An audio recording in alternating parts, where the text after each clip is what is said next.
청바지가 파란색인 이유, 그리고 패션에 관한 다른 재미있는 사실들. 여러분은 옷장 속에 있는 옷들의 기본에 대해서 얼마나 많이 알고 있나요?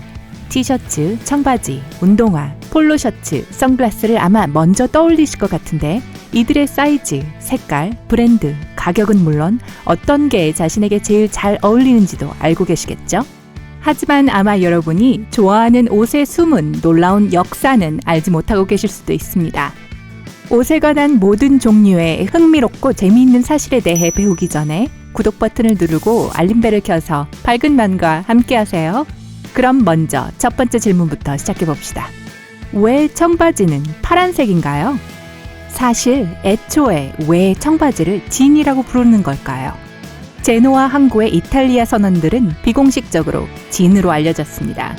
그들은 면능직 바지를 입었기 때문에 진이라는 용어는 이 독특한 면바지와 동의어가 됐죠.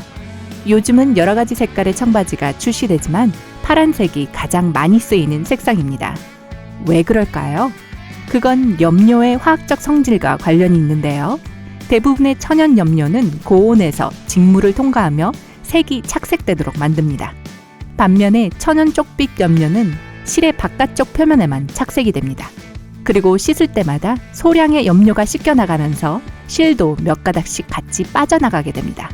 그래서 청바지를 더 많이 빨수록 색상은 더 흐릿해지는 거죠. 이렇게 실이 조금씩 없어지기 때문에 청바지가 세척할 때마다 더 부드럽고 편안해집니다. 이래서 우리는 좋아하는 청바지와 절대로 떨어질 수 없는 거겠죠. 청바지를 주제로 이야기하고 있으니 우리가 가끔 궁금해했던 매우 중요한 질문을 다루어 보죠. 실제로 오른쪽 앞주머니 바로 위에 있는 그 조그마한 주머니는 무엇에 쓰는 걸까요? 저도 그게 궁금했어요. 어떤 목적을 가지고 쓰기에는 너무 작아 보이지 않나요? 사실 이 주머니는 도움이 되는 것보다는 더 방해가 되는 것처럼 느껴져요. 사용하는 앞주머니에 무언가를 넣으려고 할 때 사실 항상 방해가 되거든요. 수년에 걸쳐 다양한 이름이 붙었는데요.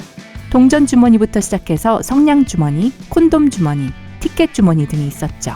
와, 잠깐만요. 사람들이 정말 거기에 콘돔을 넣고 다녔나요? 뭐 그렇다면 그런 거겠죠.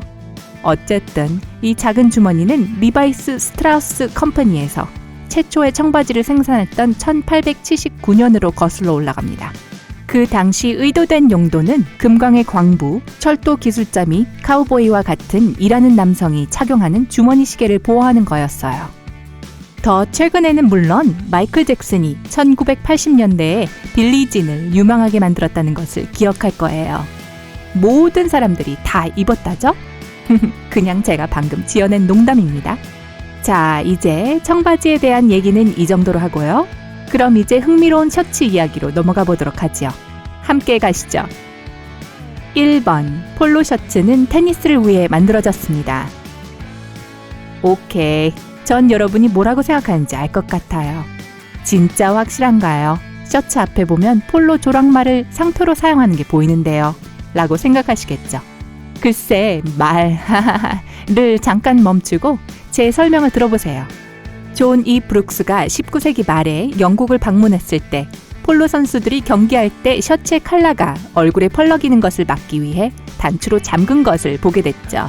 미국으로 돌아온 그는 이 디테일을 자신의 셔츠 디자인에 도입했어요.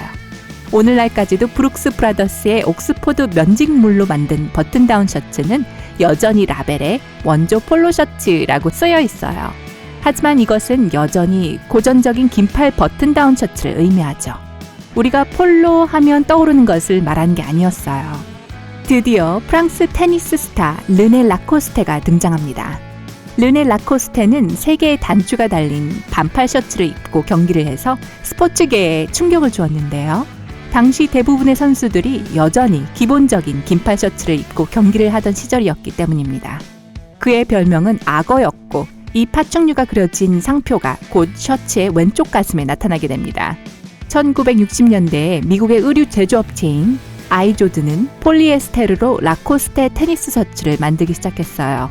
이 새 재료로 만든 옷은 색이 바래거나 닳아 없어지지 않았어요. 자, 여기에 이 이야기의 마지막 주자가 등장합니다. 바로 랄프 로렌이죠. 그는 면직물로 만든 오래된 라코스테 셔츠의 느낌을 좋아했어요. 그래서 가슴에 조랑말 로고가 있는 이상적인 버전의 니트 셔츠를 만들어냈습니다. 폴로, 테니스, 전 여전히 헷갈리네요. 그러니까 여러분, 폴로와 테니스를 합쳐보죠. 그러면 테니스 선수가 말을 타고 공을 쳐야 되겠네요. 그리고 만약 선수가 말에서 떨어지면 그러면 악어한테 먹히는 거죠. 와, 구경하면 재미있겠는데요? 2번, 티셔츠는 엄격하게 속옷으로 사용됐습니다. 어떤 색이든 어떤 패턴이든 무슨 로고든 상상할 수 있는 메시지를 모두 새겨 넣을 수 있는 티셔츠는 수많은 각기 다른 사람들만큼이나 개성적이죠. 하지만 늘 그런 것은 아니었어요. 처음에는 노동자들이 속옷으로만 입었거든요. 20세기 초 해군은 선원들이 유니폼 안에 입을 수 있도록 흰색 반팔 면 티셔츠를 공급했으며 육군도 그 티셔츠를 채택했죠.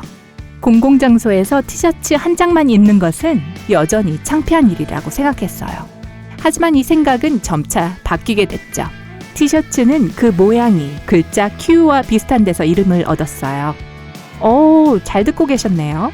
옥스포드 영어 사전은 미국 작가 F. 스콧 피츠제럴드가 소설 낙원의 2편에서 티셔츠라는 단어를 처음으로 사용한 것으로 인정합니다. 이 단어는 1920년대 메리엄 웹스터 사전에서 공식 단어가 됐어요. 처음 나온 그래픽 티셔츠에는 육군 항공대 포격학교 로고가 새겨져 있으며 1942년 라이프 매거진의 표지에 실렸어요. 미키마우스 같은 디즈니 캐릭터가 그려진 티셔츠는 1950년대 초에 등장했죠. 그리고 우리 가슴을 뛰게 했던 말론 브란도와 제임스 딘이 고전 영화 욕망이라는 이름의 전차와 이유 없는 반항에서 티셔츠를 입어서 티셔츠의 인기가 폭발했어요. 그리고 나머지는 그들이 말했듯이 역사인 거죠. 3번, 최초의 선글라스는 매독 환자를 위해 만들어졌습니다. 네, 우리가 선글라스를 끼는 이유는 태양으로부터 눈을 보호하기 위해서죠. 하지만 인정할 건 인정합시다.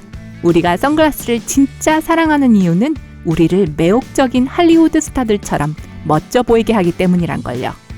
그리고 그건 선글라스의 역사에서는 중요한 부분이에요. 1920년대에 영화배우는 두 가지 이유로 선글라스를 착용하기 시작했어요.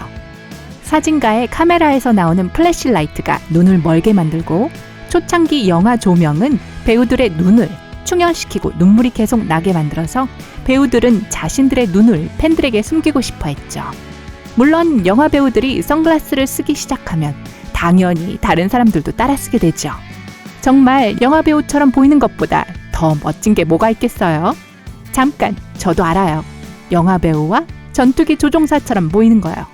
하지만 19세기의 처음에 빛으로부터 눈을 더 잘 보호하기 위해 선글라스를 착용하기 시작했을 때는 태양 광선으로부터 눈을 보호하는 것은 고려사항이 아니었어요.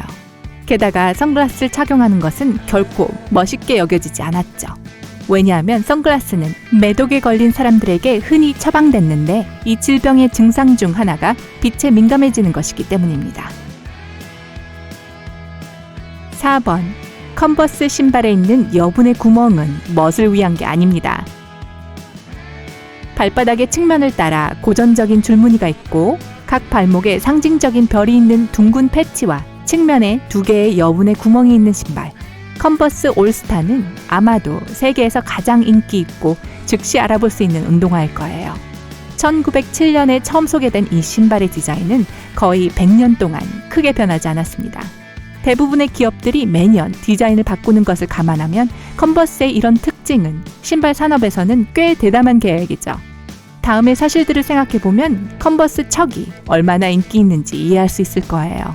컨버스는 1997년에 5억 5천만 켤레를 생산했습니다. 이건 전 세계인 10명 중 1명이 신기에 충분한 양입니다. 2개의 여분의 구멍은 2가지 목적을 위해 설계되었습니다. 첫 번째는 누가 봐도 매우 분명합니다. 추가적인 환기를 위한 거죠. 당연한 것이 컨버스는 원래 운동선수들, 정확히 말하자면 농구선수를 위해 디자인된 거니까요. 두 번째 목적은 스타일과 기능 모두를 잡을 수 있는 추가 신발 끈 묶기 옵션을 제공하는 건데요. 온라인에서 신발 끈을 더 매력적이게, 보다 안정적이고 딱 맞게 묶을 수 있는 방법을 소개하는 영상을 찾아보세요. 5번, 남성용 셔츠와 여성용 셔츠의 단추는 서로 반대 방향에 달려 있습니다. 이성을 위해 만들어진 셔츠를 입어보지 않았다면 그런 일이 일어나기나 할까요? 이 작은 디테일은 전혀 눈치채지 못했을 수도 있어요. 그렇다면 왜 남녀 셔츠에 단추가 서로 반대편에 붙어 있는 걸까요? 빅토리아 시대의 부유한 숙녀분들 덕분인 것 같군요. 고마워요, 숙녀분들. 1800년대 중후반으로 거슬러 올라가면 여성의 옷은 남성의 옷보다 훨씬 더 복잡해서 여성들은 옷을 입는 데 도움이 필요했어요. 따라서 그들의 옷과 관련된 물건들은 도움이나 하인과 같은 다른 사람들이 단추를 채우기 쉽게 하는 방식으로 설계됐죠. 기술 발전으로 단추를 더 쉽고 저렴하게 생산할 수 있게 됐고 덕분에 모든 계층의 여성이 단추가 달린 옷을 입을 수 있게 되었습니다. 일반 사람들이 부자나 귀족들의 스타일을 따라하고 싶어 해서 단추가 왼쪽에 남겨지게 된 거예요. 아시겠죠? 여러분은 옷에 대한 다른 흥미롭고 이상한 사실을 알고 계신가요? 아래 댓글을 달아 모든 사람에게 알려주세요. 이 영상에 좋아요를 누르고 친구들과 공유하는 것을 잊지 마세요. 그리고 구독을 눌러 삶의 밝은 면과 함께하세요.